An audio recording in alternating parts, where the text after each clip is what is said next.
എല്ലാവർക്കും നമസ്കാരം. നല്ല നമസ്കാരം പറയാനല്ലേ. ഇത് നമ്മുടെ ചാലക്കുടി പ്രൈവറ്റ് ബസ് സ്റ്റാൻഡിൻ്റെ ആ ഇരിഞ്ഞാലക്കുടയ്ക്കൊക്കെ ബസ് കയറാൻ നിൽക്കുന്ന നമ്മുടെ പ്രസ് ക്ലബിൻ്റെ ഒക്കെ അടുത്തായിട്ടുള്ള പറഞ്ഞൊരു പാർട്ടാണ്. ഇവിടെ ഇപ്പോൾ വലിയൊരു ദുരന്തം ഉണ്ടായാണ്. ബസ് കാത്ത് നിൽക്കുന്ന ആളുകളുടെ മേത്തേക്ക് ഇത് വീഴാണ്ടിരുന്നത് ഭാഗ്യം. എല്ലാവരും ഉണ്ടായിരുന്നു ഇവിടെ. തടിച്ചുകൂടി ആൾക്കാർ, സ്ത്രീകളടക്കം യാത്രക്കാർ ഇവിടെ നിൽക്കണ്ടായിരുന്നു. ഇത് ഈ മുകളിൽ വെച്ചിരിക്കുന്ന ഒരു പാർട്ട്, കടകളുടെ ബോർഡും മറ്റ് സംഗതികളാണ് വെച്ചിരുന്നത്. ഷീറ്റടക്കം ഇടിഞ്ഞ് വീണ് കിടക്കണത്. ഇത് കുറേ നാളായി നമ്മുടെ ഈ ചാലക്കുടി പ്രൈവറ്റ് ബസ് സ്റ്റാൻഡിൻ്റെ ശോചനീയാവസ്ഥ. കടകളുടെ ഉള്ളിലായാലും ഇവിടെ ആളുകൾ നിൽക്കുന്ന ഭാഗത്തൊക്കെ തന്നെ മുകളിൽ നിന്ന് അടർന്ന് വീണുകൊണ്ടിരിക്കുകയാണ്.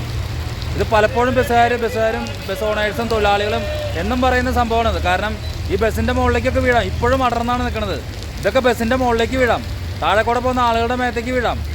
ഇതിൽ ഏറ്റവും വലിയ സംഗതി എന്ന് പറഞ്ഞാൽ, നിങ്ങൾ ആ പൊളിഞ്ഞ ഭാഗത്ത് ആ ഇഷ്ടിക വെച്ചേക്കണ സംഗതിയില്ലേ, അവിടെ നിങ്ങൾ നോക്കി നോക്കിയാൽ സിമെൻറ്റ് എന്തെങ്കിലും ഓടിപ്പോയിട്ടുണ്ടെങ്കിൽ ശരിയാണ്. എന്തായിരുന്നാലും ചാലക്കുടി പ്രൈവറ്റ് ബസ് സ്റ്റാൻഡിൽ ഒരു വലിയ ദുരന്തം ഉണ്ടാവാണ്ടിരുന്നത് എന്തോ ഭാഗ്യം. യാത്രക്കാരുടെ പ്രാർത്ഥന കൊണ്ടായിരിക്കാം. സംഭവം ഇടിഞ്ഞു പൊളിഞ്ഞ് നിലത്ത് വീണ്. ഇനി ഈ ബസ് സ്റ്റാൻഡ് അടക്കം മൊത്തം ഇടിഞ്ഞ് വീണിട്ടായിരിക്കാം പുതിയ പ്രവർത്തനങ്ങളും കെട്ടിടങ്ങളും നിർമ്മാണം നടക്കാൻ സാധ്യത എന്നാണ് മനസ്സിലാക്കാൻ സാധിക്കുന്നത്. എന്തായിരുന്നാലും യാത്രക്കാർക്ക് ഭാഗ്യമുണ്ട്. ജസ്റ്റ് ഇതിന് രക്ഷപ്പെട്ടു. ഏകദേശം ഒരു അരമണിക്കൂർ, ഹാഫ് അവർ ആയിട്ടില്ല ഇത് വീണിട്ട്. ഇതുപോലെ തന്നെ പല ഭാഗങ്ങളും, ഈ സ്റ്റാൻഡിൻ്റെ പല ഭാഗങ്ങളും ഇതുപോലെ അടർന്നാണ് നിൽക്കുന്നത്. ഇത് ഉടനെ തന്നെ ഇതിൽ എന്തെങ്കിലും ഒരു ഇടപെടൽ നടത്തി സ്റ്റാൻഡ് പുനരുദ്ധരിക്കാനായിട്ടുള്ള ഇടപെടൽ ചെയ്യണം. അല്ലെങ്കിൽ വലിയ അപകടത്തിലേക്ക് ചാലക്കുടി പ്രൈവറ്റ് ബസ് സ്റ്റാൻഡ് ആളുകൾക്ക് ദുരിതമൊരുക്കുന്ന സംഗതിയിലേക്ക് പോകുമെന്നാണ് പറയാനുള്ളത്.